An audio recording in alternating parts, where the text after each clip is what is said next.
السلام عليكم ورحمة الله تعالى وبركاته. مرحبا بكم عندي في قناة أم ضحى وإلياس. اليوم إن شاء الله غنشارك معكم واحد الغريبة اللي كتدوب في الفم، كتجي واحد المذاق اللي هو خطير، كتجي بنينة بنينة بنينة بزاف.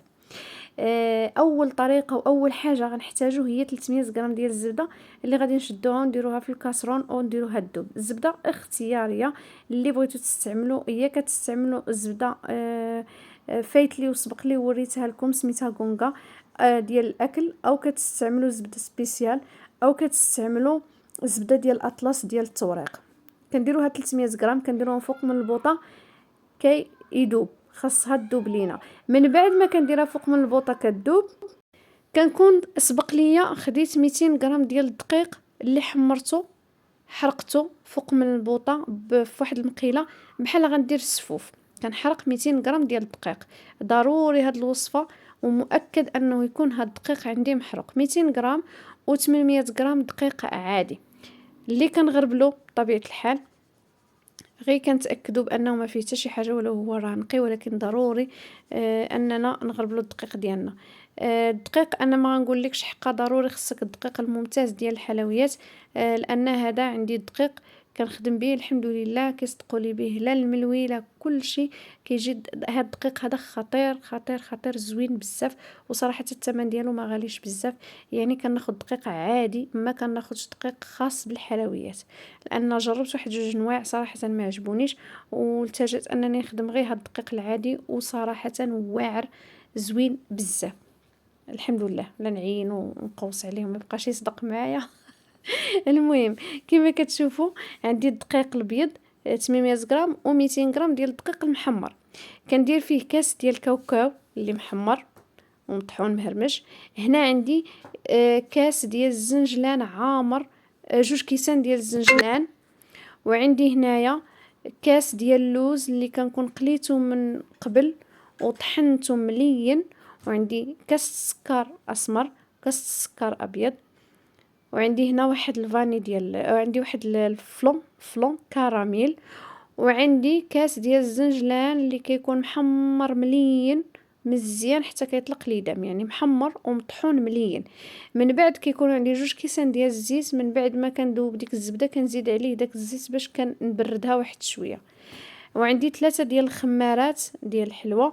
وعندي نص معلقه كبيره ديال الخميره ديال العجين. المقادير غتلقاو مكتوبين في صندوق الوصف باش تقيدوهم. كما كتشوفوا نص معلقه كبيره ديال الخميره المعجونه وقبيصه ديال الملح. هاد الخليط غنشدو كامل وغنعلكو او ندلكو بيديا حتى كيدخل داك الدقيق مع هاد المكونات كاملين، يعني النواشف كلهم خصنا ندخلوهم ضروري. هاد العمليه ومؤكد اننا نديروها، هي باش كتعطينا كتعطيك واحد الهشاشه خطيره في ديك الغريبه في ديك البهله. المهم من بعد كما كتشوفوا انا كندير 3، المهم يكون وزن 8 غرام ديال 8 غرام في الخمارات. ماشي ضروري انكم ديروا واحد النوع، انا كنستعمل واحد النوع في شكل كل مره كنبدل الخماره، ولكن كتبقى خماره نوعيه وحده. كنخليو ديك الزبده تبرد، ومن بعد كما كتشوفوا غادي نشد هذا الخليط ديالي وغنبدا ندخل، لان غتعذبنا واحد شويه غير في داك الزنجلان وفي داك اللوز اللي مقلي، داك اللوز المقلي والزنجلان المحمر، لانه كيكون مطحون مليين يعني كيكون مكركب.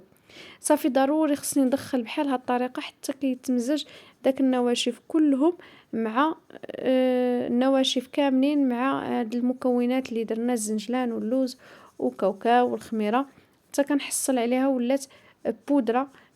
كلشي تمزج كلشي ولا مزيان. يعني ضروري انكم تاخذوا هاد النصائح اللي كيكونوا وسط الفيديو، يعني ماشي تشوفي غير الفيديو تخرجي، باش ما تزقلي حتى شي حاجه وتصدق معك الوصفه كيف ما انا حطاها او كيف ما اخوات حاطينها. لان بعض المرات ما كتبعوش الطريقه 100%، في الاخر كتقولوا حكا راه ما صدقتنا شي حاجه. كما كتشوفوا هنا راه درت نص معلقه صغيره ديال السمن، درتها مع الزبده وعاد باش حتى هي تذوب.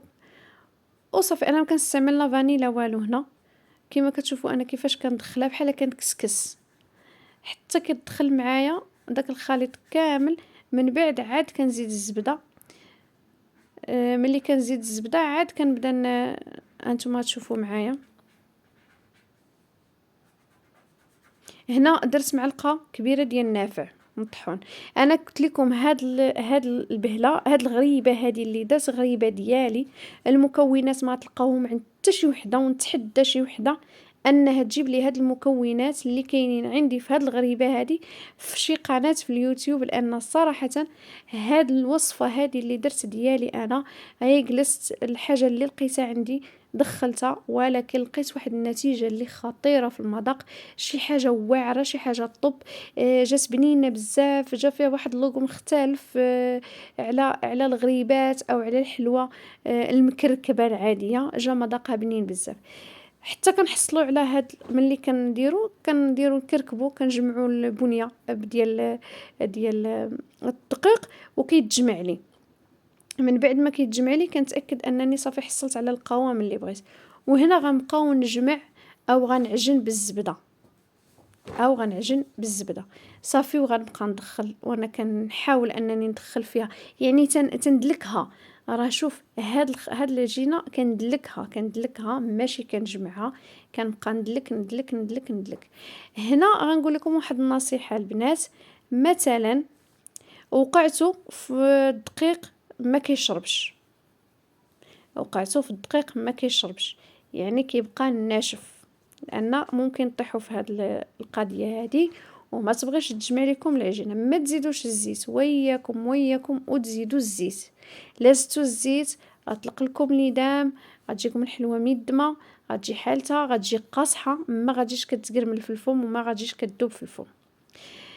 الا وقع لكم هذا المشكل ديال مثلا ان العجين ما تجمعش، انا نقول لكم مثلا بقات لكم بحال هكا، يعني من بعد ما كتبقاي دلكي مزيان، راه كتدخل فيها، انا باقا عندي الزبده، راه كتدخل ديك الزبده كتدخل في داك الدقيق، وكتزيدي تخرجي داك الليدام اللي عندك ديال اللوز وديال الكاوكاو وديال الزنجلان المطحونين. كما كتشوفوا انا كنبقى ندلك هكا مزيان. الا هي قدر الله ان هاد العجينه ما تجمعتش لكم، كنجمعها بربع او نص كاس ديال الماء. غتقولوا او غريبه فيها الماء؟ فيها الماء، كتجي خطيره، وجربوها وردوا عليا الخبر، نتسنى التعاليق ديالكم لتحت. كتجي واعره في المذاق. انا قلت لكم الا مشات حتى تجمعت ما بغاتش تكركب، ما تجمعتش لكم وما بغاتش تكركب، عندك ما بين ربع حتى نص كاس ديال الماء. انا طولت عليكم فيديو، ولكن راه تستاهل انني نطول على الفيديو باش تاخذوا النصائح كاملين، وما تنساو حتى شي حاجه. صافي انا من بعد ما غنجمعها غنبقى ندلكها مزيان حتى كتجمع. انا اسفه مشى ليا الفيديو، انا ما كانش معايا ضحى وما رديتش البال بان الفيديو ما كنصوروش، وضاع ليا الفيديو ديال انني كنكركبها، ودرتها في اللاطاط وطيبتها في الفران عادي. ومن بعد ما طيبتها في الفران خرجتها من الفران وخليتها حتى بردات، وخديت كاس ديال 2 كيسان ديال العسل مع كاس ديال الماء. خففت داك العسل، انا ما درتهاش في الكونفيتور، خديت دوك الكريكبات دياولي وكرميهم في داك الخليط ديال العسل والماء، 2 كيسان ديال العسل وكاس ديال الماء. ومن بعد كندوزها في 300 غرام ديال الكوك مع 150 غرام ديال الفيرميسيل كحل، وكنفندها كرميها كما كتشوفوا، ها هي كتكركب لي كتجمع. هذا هو الخليط العجين اللي حصلت عليها انا. كتشوفوا من بعد ما كطيب وكتوجد معنا كتجي بحال هكا، يعني كما شفتوا الكوك والفيرميسيل.